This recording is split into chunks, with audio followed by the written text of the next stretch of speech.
What's going on? What's going on? What's going on? How you feeling?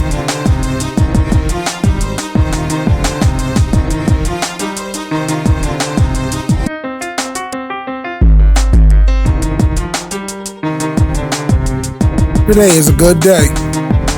Freshly showered, nice and calm, minding my big back business. What's going on, gorgeous?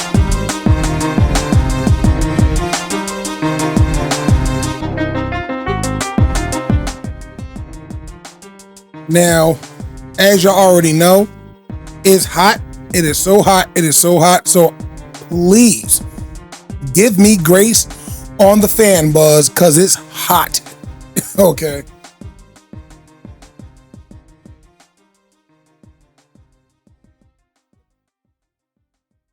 I turned it down a little to try to, manage that.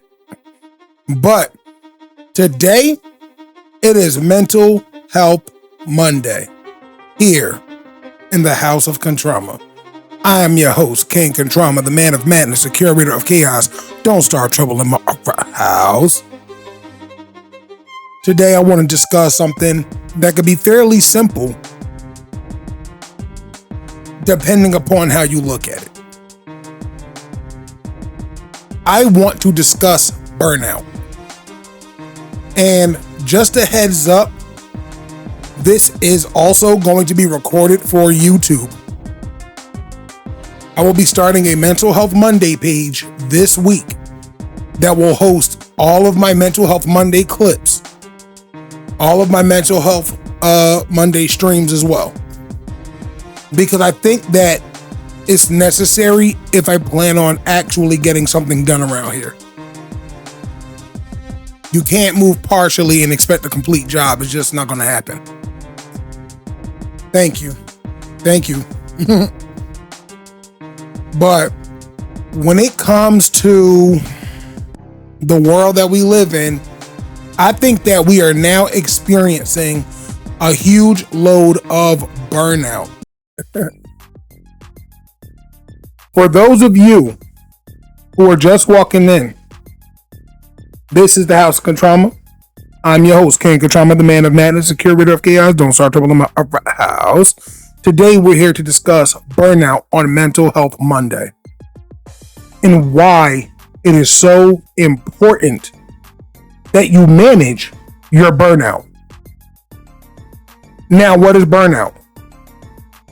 Burnout is a state of severe emotional, mental, and physical exhaustion caused by long-term unmanaged stress. Long-term unmanaged stress. It often stems from work, caregiving, or heavy daily life pressures where demands outweigh your energy and sense of control. Burnout is a state of severe emotional, mental, and physical exhaustion caused by long-term unmanaged stress. It often stems from work, caregiving, or heavy daily life pressures where demands outweigh your energy and sense of control. Many of us experience this on an everyday basis. Imagine coming home after 8 hours of work to find that the person you live with did not wash the dishes. You would feel rather offended because you spent your entire 8 days, oh shit, she said me. Holy Lord. You've spent your 8 hours in the world to come home to a sink with a singular dish. Just one. Let's just say just one. Imagine if the person you live with then stated, well, you're here. If it bothers you that bad, why don't you do it? It's ultimately because, let's say the house was on fire. I can't depend on you to pick up a fire extinguisher to help extinguish the fire immediately. But as soon as the house hits the ground and is turned into ashes, the first thing that comes out of your mouth is, well, you should have drove here faster and got here sooner. That is burnout, okay? That is burnout. What about the trash overflowing, no dinner on the stove, the bed not made? That's pretty good. Those are grounds to want to choke a person, I would assume. I'm guessing, you know. I am here in the process of explaining burnout. I want to explain my function in the mental health space. I am not a doctor. I am not a therapist. I am no one's counselor. I want to be the voice that is willing to explain the human experience. Not the clinical experience, the human experience. We get seen as a diagnosis on a regular basis, and then we wonder why we don't know how to cope with whatever we're going through. It's because we're only seen as a diagnosis. Now, there are some people that go, hey, well, my therapist doesn't do that. My thing is, if they were able to talk to you to help you understand that what you're going through may be rooted in some level of normalcy in terms of the human experience, as opposed to it automatically having to be attached to a condition, oh, they're a narcissist.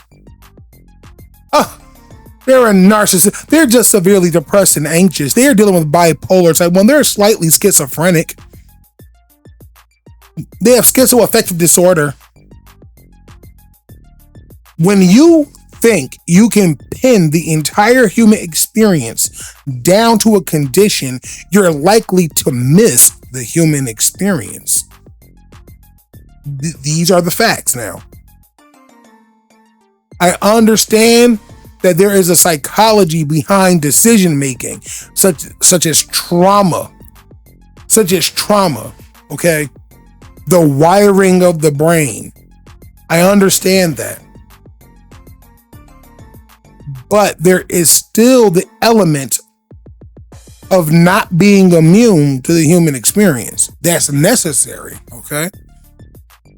But a greenhouse in agriculture is a frame structure covered with a transparent or translucent material such as glass or plastic designed to protect crops and regulate environmental conditions like temperature, humidity, and light. All plants do not grow the same. All plants do not grow the same. Anything that grows from the ground does not grow all the same, okay? I'm pretty sure that a hydrangea and a damn stalk of corn do not grow the same. They do not grow the same. They're going to require different elements in order to grow to the fullest of their potential. Many of us think, oh man, I go to work every day. I do my job. I do it well. I do it thoroughly. My bosses are impressed. My managers are impressed. They love my work. They depend on me, and I'm always there, and I always show up and show out. Yeah, but see, when things get hot, you may not be able to give that level of energy. And that's not to say that you shouldn't try. It's to say that when the conditions change, you must move, grow, and adapt. What you did to get through the winter will not be the same thing you do to get through the summer, okay? You're not going to use a fan and AC in the winter with your windows open, with ice cold water because you're hot. It's not happening. It's not happening. You have to adapt to that. Okay? In the summer, you're not trying to go swimming in a hot pool.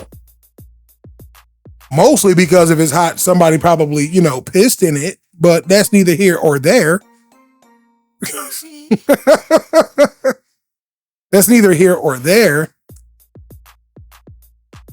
You must be able to recognize when you are burning out. You must be able to recognize when you are burning out, regardless of how dedicated you are to your particular routine. Your routine can quickly betray you simply because you won't adapt. It kind of brings me back to Chasing Careers Part 2, where I stated, or I opened up with workaholism. People will put themselves in such a nasty cycle of chase progression, get money, feel better about where I'm at. Still not enough, so I gotta work harder, so I gotta make more money so that I can feel happier, so that I can make more money, so that I can feel happier, so that I can make more money, so that I can feel happier. Meanwhile, you did not include your life within that cycle. And then we question why you're burned out all the time. If you leave a car engine running long enough, it will stop, whether you like it or not. There's a limit. Sometimes you have to look at yourself internally and be like, damn, I gotta park my car. Which in this case would be your ass cheeks into a seat and sit down some damn well. It's necessary, okay? It is functionally necessary for you to know, damn, I need to rest. You have to acknowledge that. And if you don't acknowledge that, you're asking to be in a state of constant burnout, right?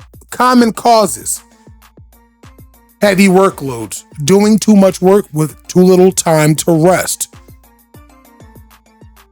loss of control, feeling stuck or unable to make choices about your tasks, lack of support, receiving little recognition, feedback, or help from others. I tell my wife I'm proud of her every day.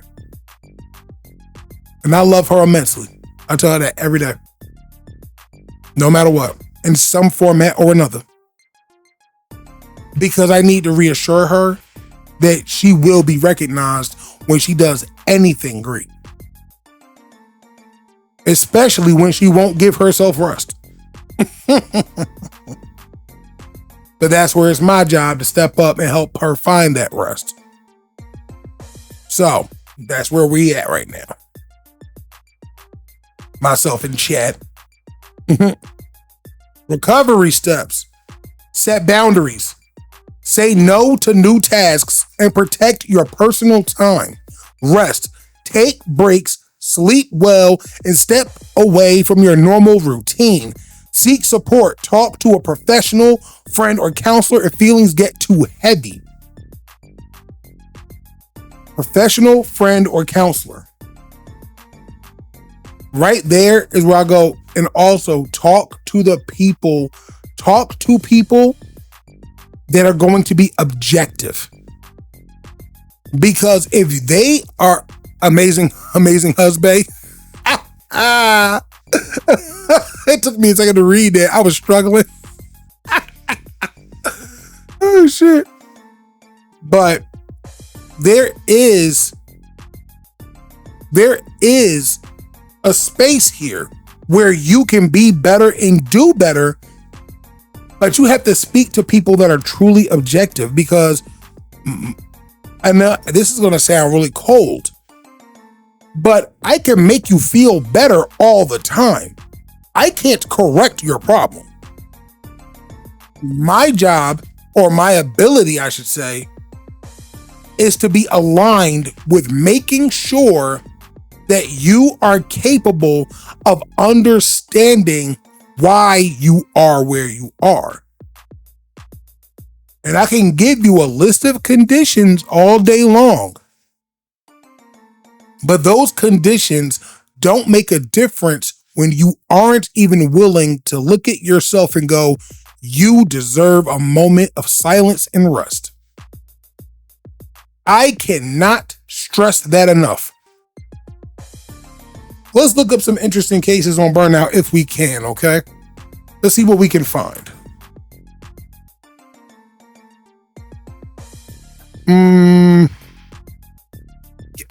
Let's ask a bold question. Can burnout lead to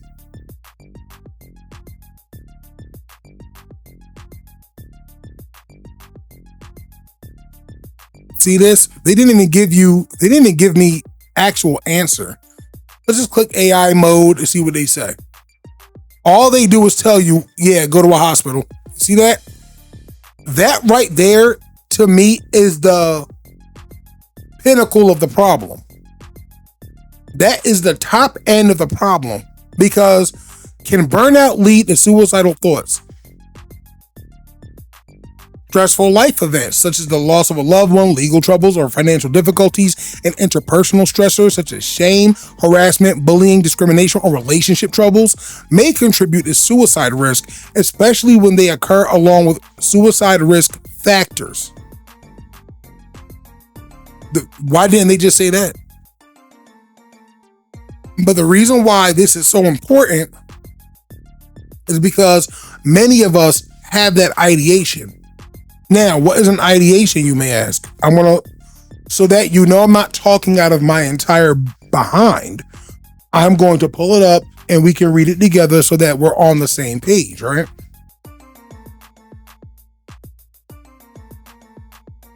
Ideation is the structured, creative process of generating, developing, and communicating new thoughts and solutions, spanning core methods like brainstorming, sketching, and brainwriting. It serves as a vital bridge between identifying a problem and building a physical prototype, okay? It's literally you going, how can I make this work? Now put suicidal in front of that. How can I make that work? Now, I understand that when it comes to the word suicide, people kind of unalive. We have to say what it is in order for us to fix the...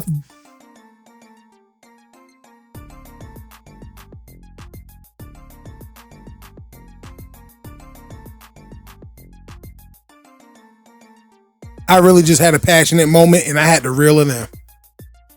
We have to say what it is in order to solve the problem. If they cannot say what the actual problem is, nothing will be fixed. Period. Full stop. I have to be able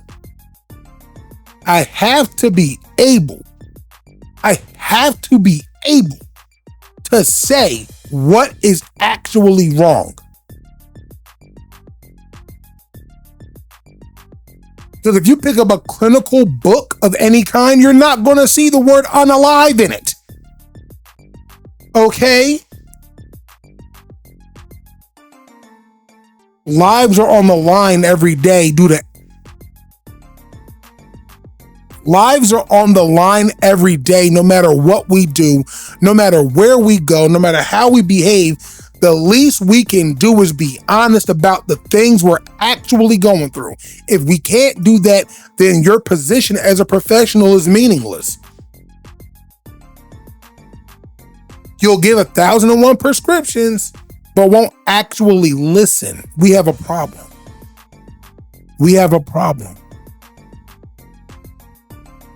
Stuff like that puts me in a state of burnout, just knowing so many people pat themselves on the back for getting a degree to not listen. And then having the nerve to charge thousands of dollars for that service. That's ridiculous. Now, a person could argue, well, everybody's not the same. True.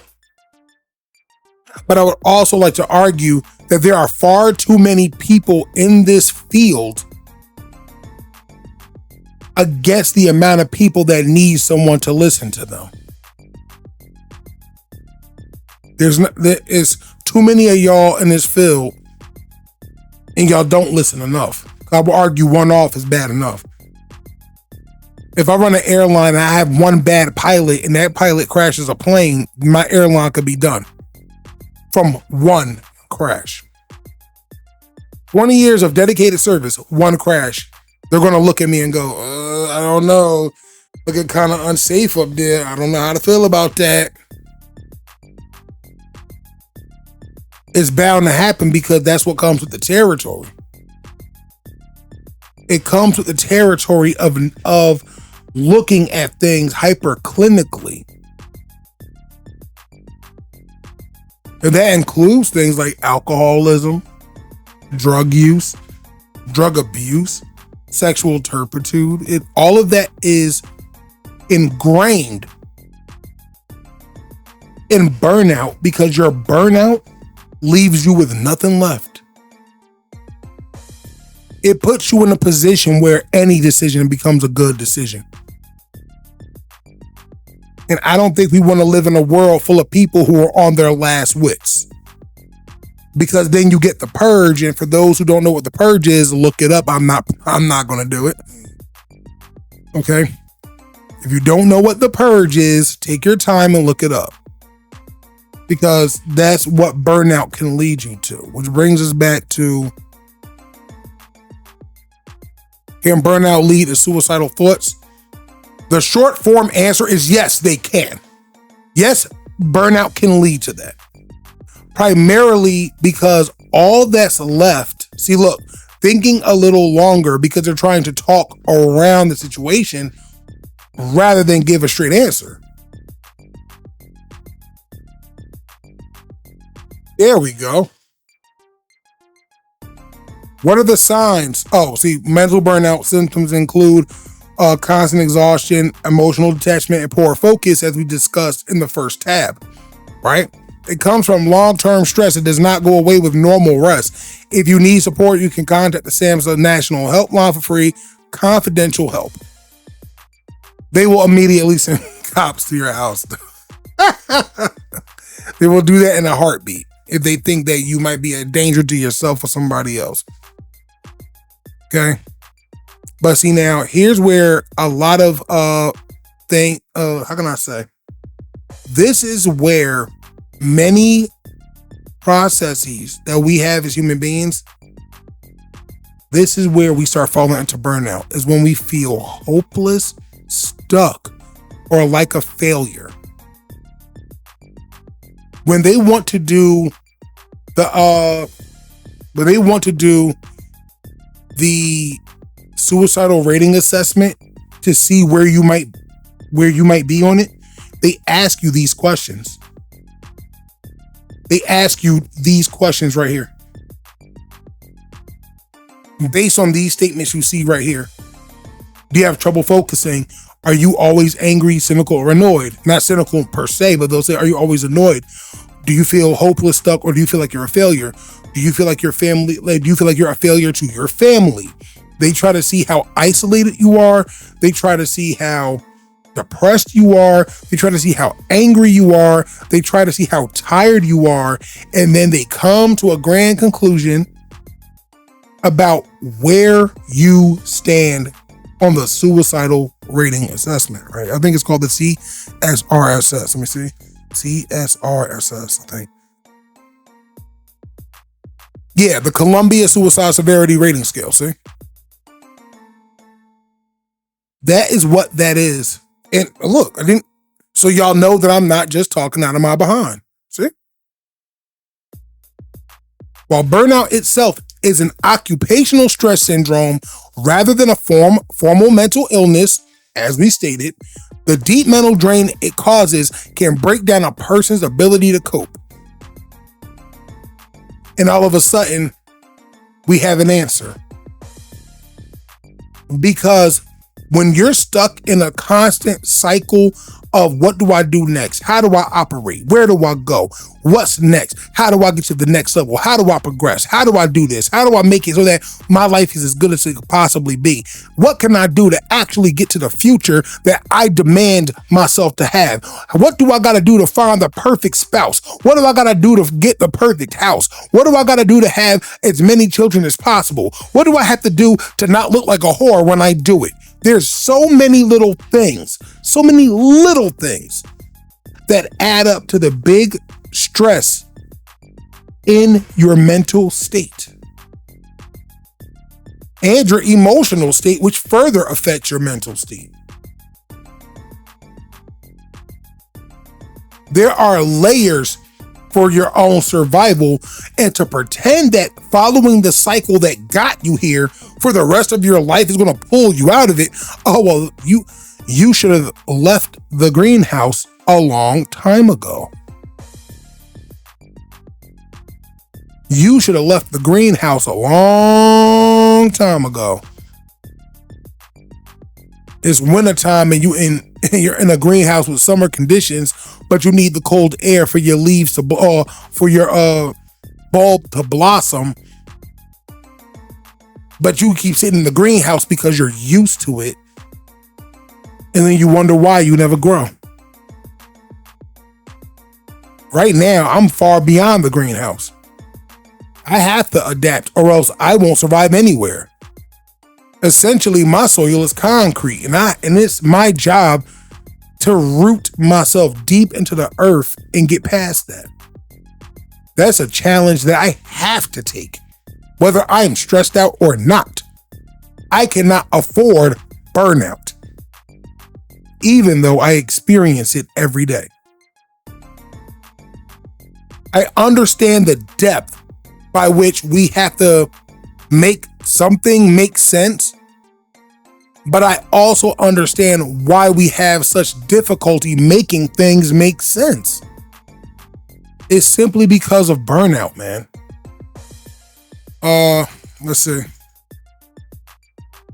Can burnout lead to homicide? No. Clinical burnout does not directly cause or lead to homicide. Correct. Because the state of being burned out isn't the thing that creates, it's like, oh, I'm burned out. I gotta go blow up the earth. That will never happen. That will never happen because it doesn't work that way. It will be the things around the things that created the burnout are likely to be the things that would lead to this scenario, right? While severe chronic stress causes emotional exhaustion, irritability, and poor impulse control, committing a violent crime like homicides involve complex behavioral, psychological, and situational factors far beyond occupational or life burnout. See? Because the things around it are the things that will cause it, not the burnout itself. You being tired and not wanting to do nothing and not wanting to reach out and talk, you just want to kind of be unbothered. In those very moments, you're now talking about you wanting to be far, far away from something like a violent action. For you to get to a point where you can logicize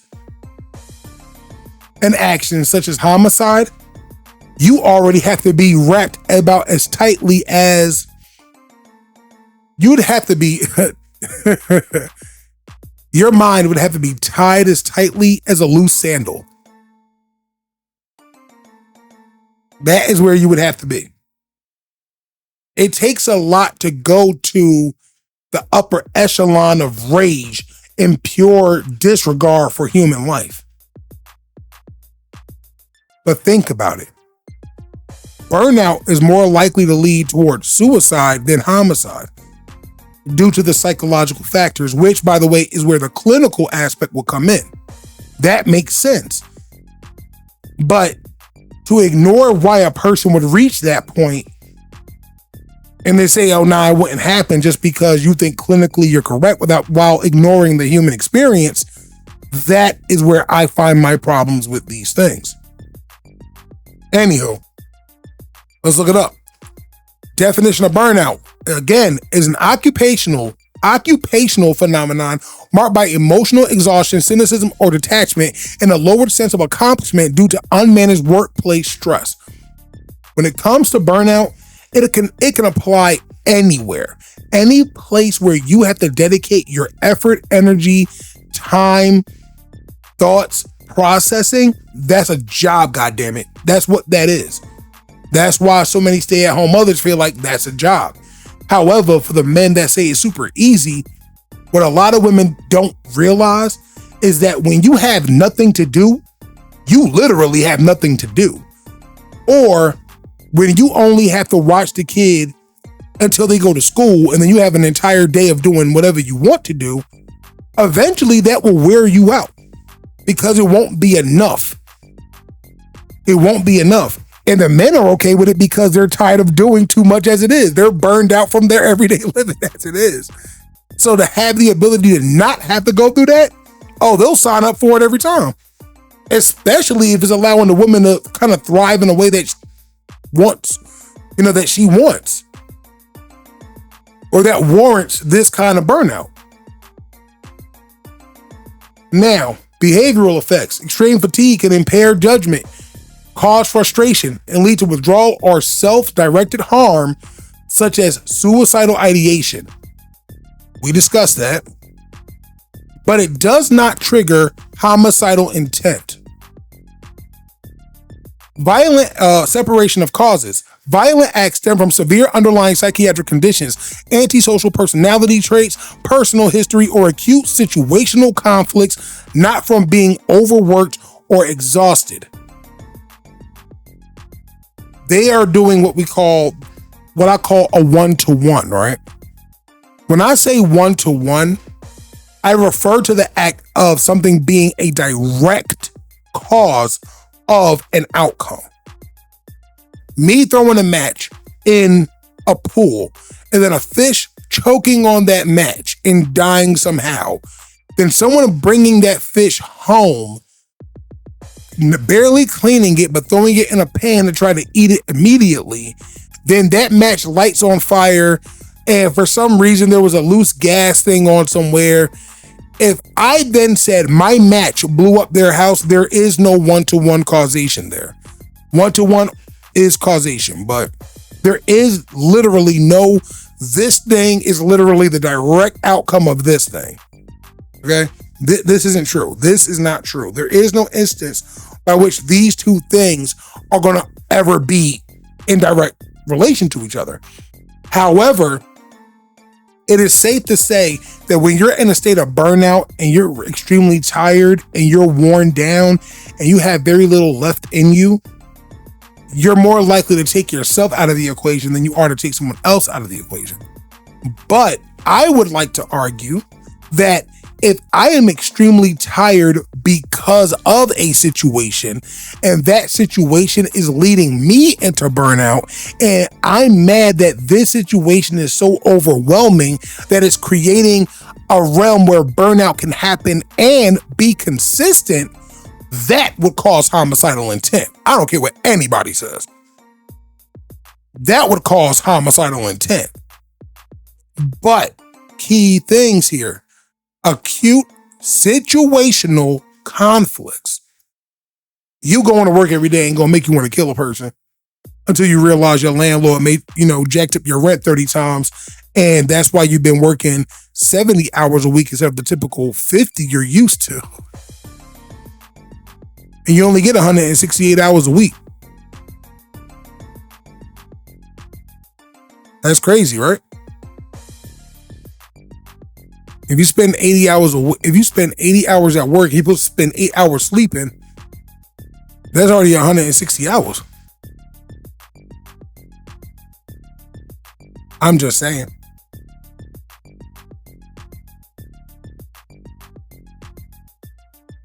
You can go through a lot, but it won't make you necessarily want to kill a person. It's not a one-to-one. It would have to be so specific to you. I mean, look at Luigi, I guess.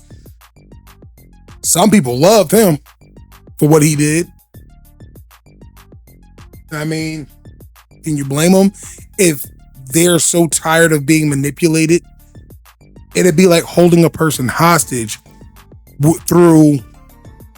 it's similar to holding a person hostage through the human experience of working to make progression, and then you inadvertently promise them progression and they're doing what they're supposed to do. Then the only thing left to show for it is their retirement party where you bought cold pizza and a gift card to a store that's about to close in the next 2 weeks. Or even worse, you bought them pizza and then gave them a gift card to McDonald's. Wow. Thank you for your service. We appreciate you. And then we're going to hire someone else and you won't matter anymore.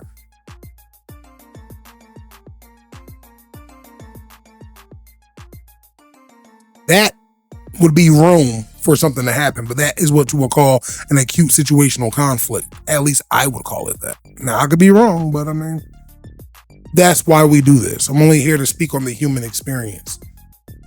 In the way I figure it, people have killed for less. People have killed because their shoes were scuffed.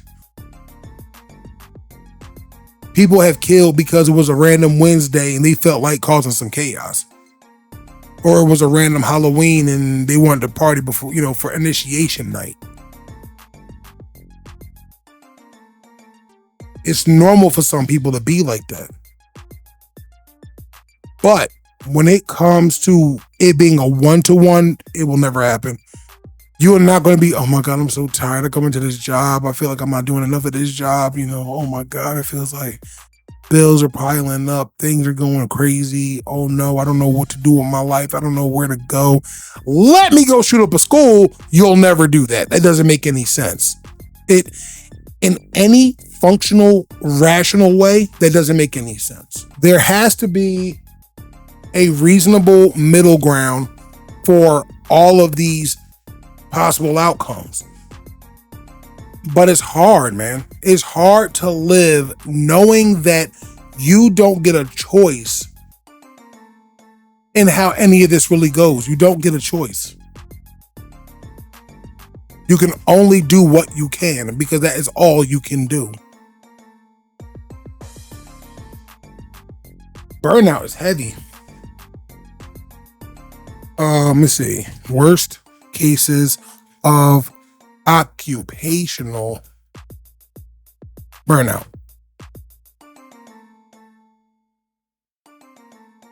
Wow. See, now we're getting to the meat and potatoes. We get to the meat and potato. We did a lot of the fiddling with the green beans and the broccoli and the okra. We definitely gone down that road, but now let's look at this for a second, right? Worst cases of occupational burnout involve severe physical and mental collapse, including complete emotional detachment, hospitalization from stress-induced cardiovascular events, and clinical depression. Extreme manifestations often stem from chronic overwork, toxic environments, and total loss of personal autonomy. Didn't I just say something about being a hostage a second ago? Oh, okay. When you feel you're a hostage to your circumstance, this is what's likely to happen. Now, if someone is directly causing that, that would be an acute situational conflict. You see how that works? Now, severe physical consequences, cardiovascular and metabolic damage. Chronic exhaustion significantly elevates the risk of hypertension, coronary heart disease, and type 2 diabetes. So you being stressed out makes your body weak. It makes your blood pump worse. It makes you get conditions that are typically just attached to being fat for free because your body and your mind are too stressed. Gotta love it. Neurological and cognitive failure. Severe burnout triggers debilitating memory loss, chronic migraines, muscle tremors, and sudden blackouts or physical collapses from sheer exhaustion. Y'all, I don't know if you've ever seen a person do this. You ever seen them fall asleep behind the wheel of a car? Something that clearly needs their undivided attention. Burnout. You don't even know what from. That's burnout. A systemic breakdown. Sustained high cortisol levels weaken the immune system, leading to frequent illnesses and gastrointestinal disorders. So essentially, you stress too much, you'll fart a lot. It's obviously deeper than that, but I mean, let's add a little bit of light in a place when we're traveling in shadow, right? Severe psychological consequences. Depersonalization and cynicism. Individuals develop a cold, negative, and detached attitude toward their jobs, co-workers, and personal relationships. That's why we have a fuck that job kind of society right now. Is because no one has, even if they're struggling, no one has the capability to give the rest of their life to a corporation that will watch you die as long as you make them $1. It's hard. It's hard, man.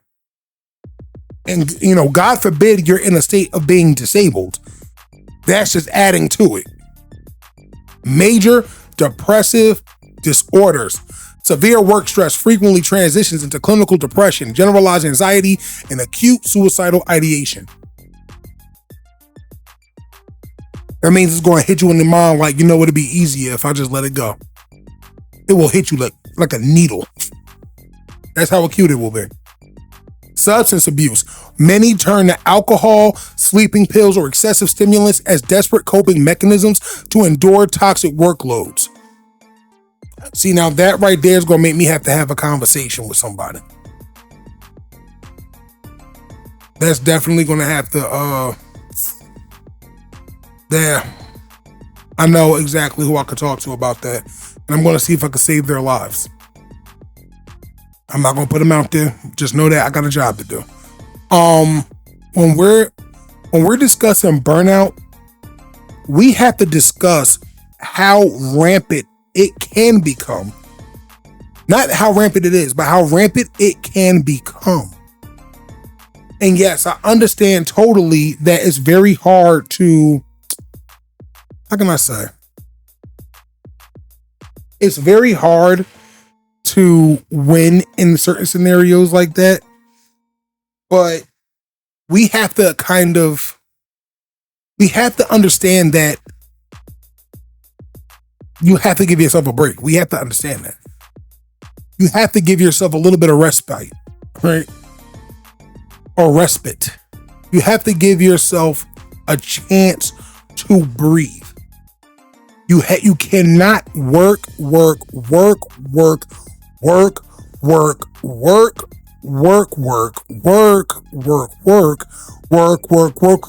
like you're Rihanna or something.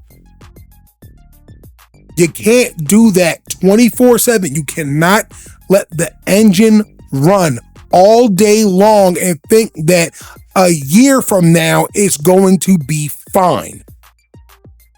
The way that the car must move in order to keep the oil and the fluids well balanced in that car, to keep them from becoming stagnant, to make sure that the car is well lubricated, is the same way you gotta park it when it's been doing too much all day.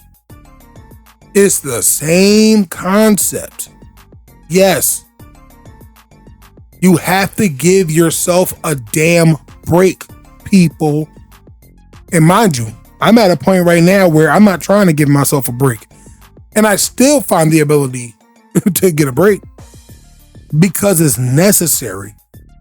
Life hard enough trying to play by the goddamn rules. Why would you then turn around and allow something like burnout to take you out? When the cure for burnout is stop doing what you're doing and relax. It's literally the cure. But then, if you're talking burnout, we gotta talk workaholism. Workaholism is an unhealthy, compulsive addiction to work characterized by excessive working, an inability to disconnect, and the neglect of personal health and relationships. Signs and symptoms: working far beyond what is required by a job, thinking about work constantly, even during family or leisure time, feeling anxious, irritable, or guilty when not working, using work as a way to escape personal problems or difficult emotions. But if you let that engine keep running, what happens? A state of severe emotional, mental, and physical exhaustion caused by long-term unmanaged stress. You never even took the car to the mechanic to get an oil change, and you let the car run forever and ever and ever. And then you wonder why you can't see straight. You wonder why you can't think straight. You wonder why you can't focus. You wonder why you can't sleep. It's because you're addicted to the chain of progression. Winning. Being better than yesterday. In order to be better than yesterday, you still have to stop, take stock, reset, and restructure. You don't get to be the greatest you 10 years from now by being the same person you were a decade ago. You don't get to do that. You cannot be the same person all the time and win. You must move, grow, and adapt. You must know when it's your time to leave the greenhouse. That is the analogy for whatever job, whatever situationship, relationship, whatever connection you have to this world, that may not be your place. It may not be your place. And it's okay. And it's okay if it's not your place. But stop pretending that it is. Because after all is said and done, you're the one that has to carry the load. You're the one that got to deal with it. You're the one that has to actually look yourself in the mirror and go, damn, I got 2 hours of sleep, so I guess I'm going to pop a pill right quick and lay down. And then that becomes dependency on other things other than the cure, which is rest. You have to do it. It's important. It's extremely important that you give yourself rest, because the very second you don't, you will be replaced by somebody that did nothing but sleep. Because that's what happens to parts in cars that don't function right. They get replaced. You don't even respect the car enough to drive it and get it maintained. There's the maintenance aspect. I understand life is hard, but you're only one person and you can't drive multiple cars. You can't drive 2 cars. The reason why I was going to say 2, but I decided to say multiple. Because let's say you want to drive 2 cars and you want to go 10 miles down the road. That means that every time you drive, you got to walk back to the other car. Now, you might go, well, no, why would I do that? I would just get somebody to drive the other car. These specific cars are extremely important to you. All right? These particular cars are extremely important to you. Okay? You take car A, a 911 Carrera, whatever. You got a Carrera and you got a Lambo. Now the Carrera is your favorite, but the Lambo, you just know that that's the crowd favorite. So you make sure you keep them by all means. You keep them by all means. You keep them by all means, but you don't let them sit in the same locations. But in this regard, now you need them. You want both, but they can't sit in the same location. They can't sit in the same location because you don't want a bunch of people around your house, and more importantly, you don't want nobody touching your Carrera. Now, this is strictly analogous. You can pick whatever cars you like. You need to get both of those cars down the road, but you don't want nobody touching your Lambo or your Carrera, and you don't give a damn if it's the crowd favorite or not. You don't want nobody all up in its space the same way you don't want your people in your Carrera space. You take the Carrera and go, you know what? This is what I'll do. I'll drive 5 minutes down the road, then I'll walk back, go get the Lambo, drive to the Carrera, then drive past it 5 extra minutes. 10 miles down the road. Now, you realize that's a lot of unnecessary work. That's a lot of back and forth, back and forth, back and forth. Because when you drive the first car down, guess what? You got to walk back and get the other one.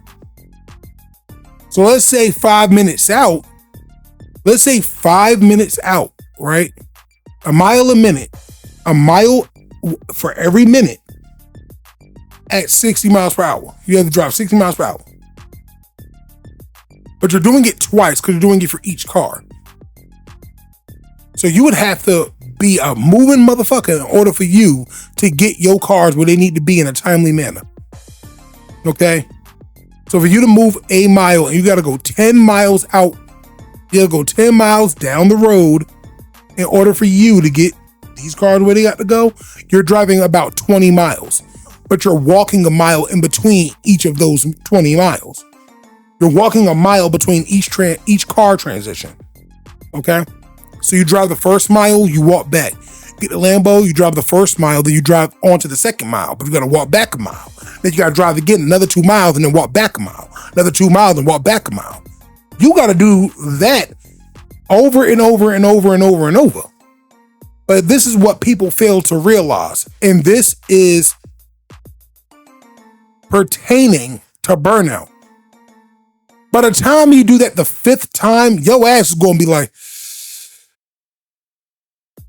you drive the Carrera, that first mile, boom, you walk back a mile. That's already 2 miles. Then you drive 2 miles. Now you got to still go back a mile. You're doing that over and over and over because each car must go 10 miles, which means you drove a total of 20 miles because they both must travel the distance. So 10 times 2 is 20. And then let's say for every mile in between, that's 1, go back, go back, go back. You walking another 10 miles. You kicking out mad mileage on feet and in car. That's a lot. But this is where a lot of people don't realize, this is how you know they don't know when burnout strikes. Burnout doesn't strike when you expect it. You done drove the Carrera 6 miles down. You start walking back to go get the Lambo. Oh, lo and behold, you being so impatient because you're becoming exhausted, you left the keys to the Carrera in the Carrera.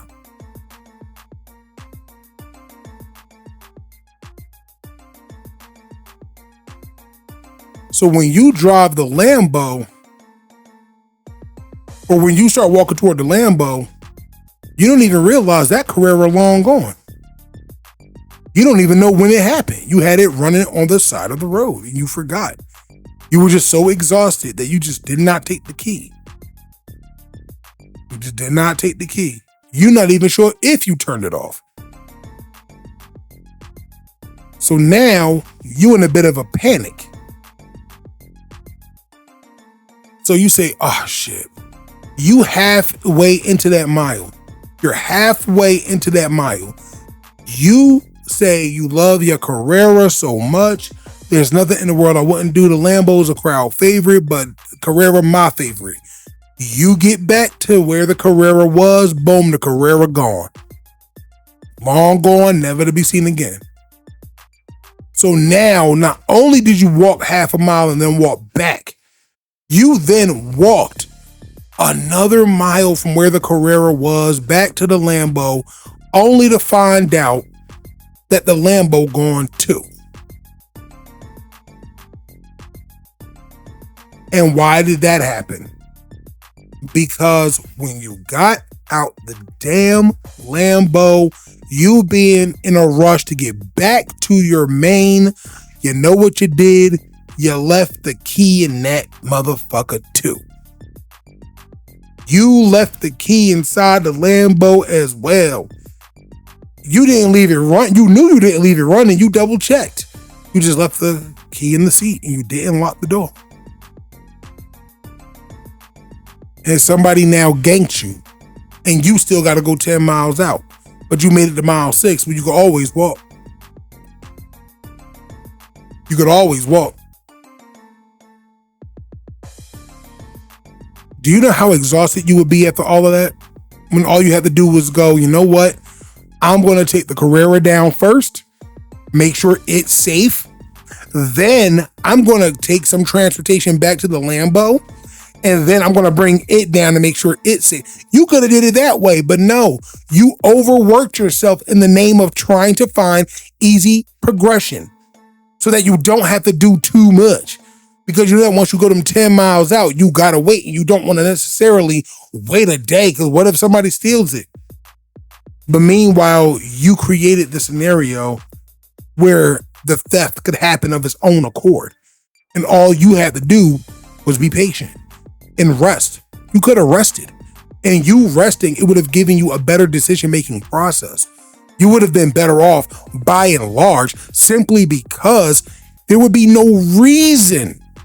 There would be no reason at all to have to walk all of those miles when all you had to do was drive one car at a time. And that's my favorite analogy in reference to cheating.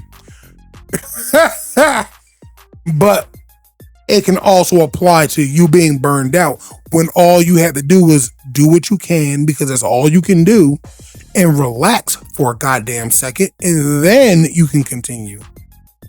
The amount of burnout you suffer is literally a indirect correlation with what you do to yourself.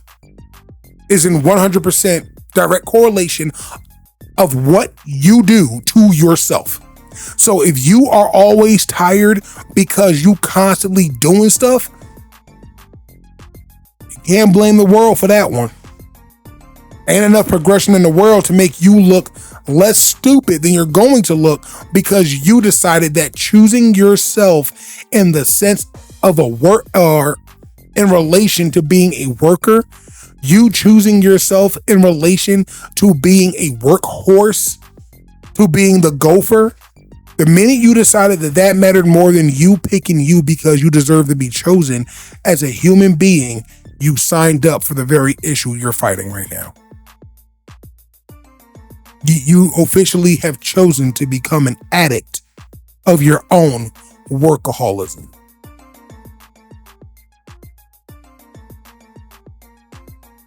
You decided to do that. And it will become unbearable for you, especially when you got to retire eventually.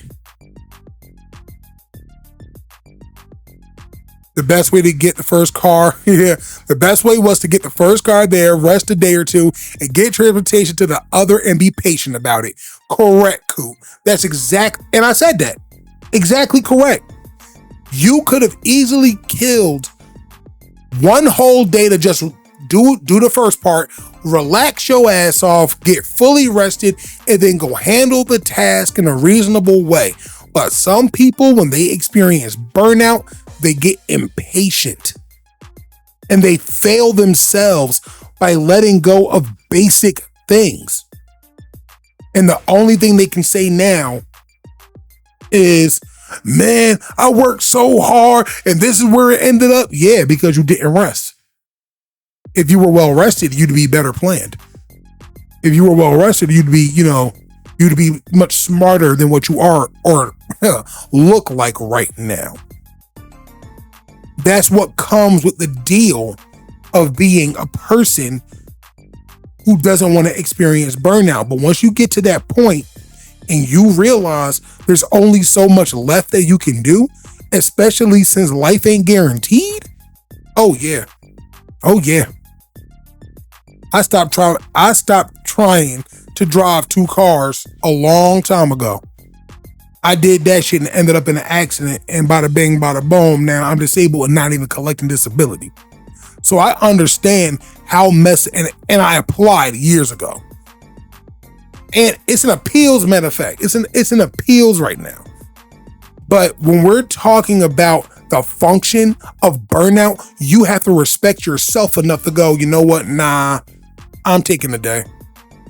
It ain't nearly enough for the amount of work I've given you, but I'm going to take a day because it's necessary. Forget what I think. I haven't been sick in about, I would say, 3 or 4 years. I have not been sick. You know why? Because I stay out of people's face and I mind my fat ass fucking business. That's why. That's why. I stay out of people's faces and I mind my damn business. That's it. That's it. I don't get sick like other people. Because when you burn yourself out, your body will respond in kind. You will get sick. You will get more tired. You will become more exhausted. And eventually your body's going to be like, well, I'm tired of working this hard. So what you going to do? Because I'm ready to quit. And when your body decides to quit, what is left for your spirit, if anything at all? Whether you believe or not is irrelevant. But what is left for the spirit? The sheer will of wanting to move on and go on and do and progress. What happens when your body says, no, I'm done? What now? I guess you get cremated with the rest of us. And I don't like that for anybody. And I want us to be better. But the only way we can do that is we have to find a way to use our time efficiently. Efficiently. Okay? We have to use our time efficiently. Not exhaustively. Efficiently. That means more teams, more community, more building, more structure. It means more everything that will allow us to have.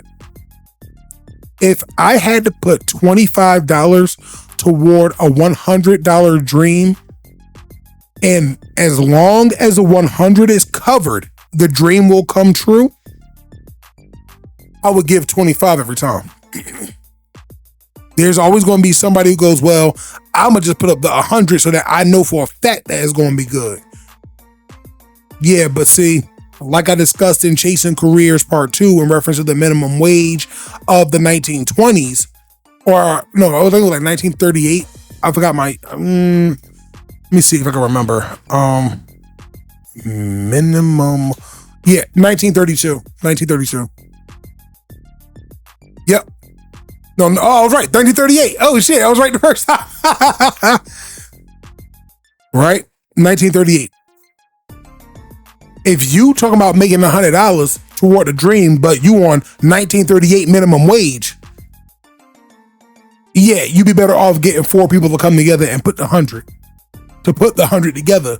Because if the dream comes true for everybody, as long as the 100 is met, you can avoid burnout and win. You can avoid burnout and win, because no one ever gets tired of winning. But we all get tired of trying. I promise you we do. People do not get tired of winning.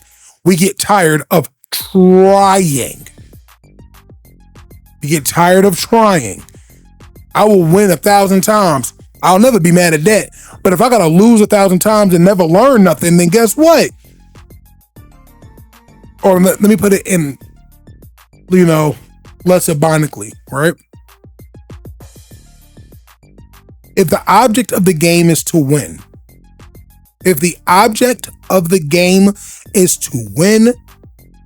I cannot afford to do anything that will hinder my progression, especially when my losses do not provide any lesson that produces a result that is conducive with progression. And that's just that on that.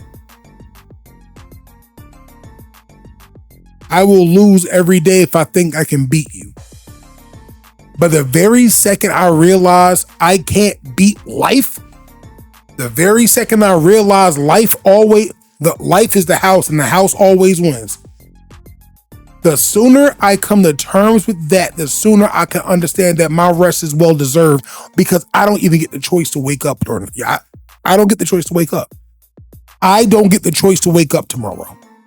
It's not my choice. It doesn't matter how healthy you are. Today could be your day. Me knowing that is enough for me to understand that resting is a good idea. Well, if you're resting, that means you're not doing, yeah, but you're also not overexhausting and then wishing you never did. Give yourself rest. Because the road is easier to drive with clear eyes and a light mind. The road is easier to drive with clear eyes and a light mind. And on that note, that was my Mental Health Monday. It's not extensive, but it is important. This will be for YouTube. I'll make sure I edit out any particular, word usages in order for me to get the message out. And I hope to see y'all next week, Monday. I'm going to do some discussions with the wife and see what will be a good, thorough subject matter. Something that could kind of span a couple of hours. Because ultimately, I'm not a big fan of wasting time. I'm a huge advocate, a huge fan of utilizing my time. I have a great time utilizing my time. Okay. And the music, it's just background music, just so that y'all don't feel like it's dead silence and y'all gotta hear me rant at the ceiling. But this was Mental Health Monday. I was your host, Kantrama, the man of madness, the curator of chaos. Thank you for not starting trouble in my house. I will see y'all tomorrow. Chances are there is no specific thing that I will be doing, but I will check in tomorrow and see how everybody's doing. And if you want to just have a conversation, I'm open to it. If you see me playing the game, ask questions. If you see me just minding my business, ask questions. You know what? I'll even go as far as saying this. If you have a photo that you want restored, I'll do it live. Ow, my hand, ouch, table, hand, pain, oof. Now, if y'all want to see me do a live photo restoration, I could do that too. I have a lot of talents and skills. And if you would enjoy watching that, I am happy to do it. But on that note, I'm going to turn these lights off. I can get this heat out of this room because it is hot as hell in here. And I would like it to be less hot. So y'all be easy. Stay safe. And if you feel like you need to talk really seriously, please do me a favor. Let me see. No, that's not the one. Join my Discord, and I have a thread strictly for Mental Health Mondays. You name it, we can talk about it. If you want to keep it private, we can find a private thread just for you, and it will help me document whatever's being stated, and I will happily help you. Just be within reason, because the way that y'all are learning and want to know about your lives, I'm doing the same thing. So be considerate, be mindful, and don't start trouble in my motherfucker house. And I'll see y'all tomorrow. Peace.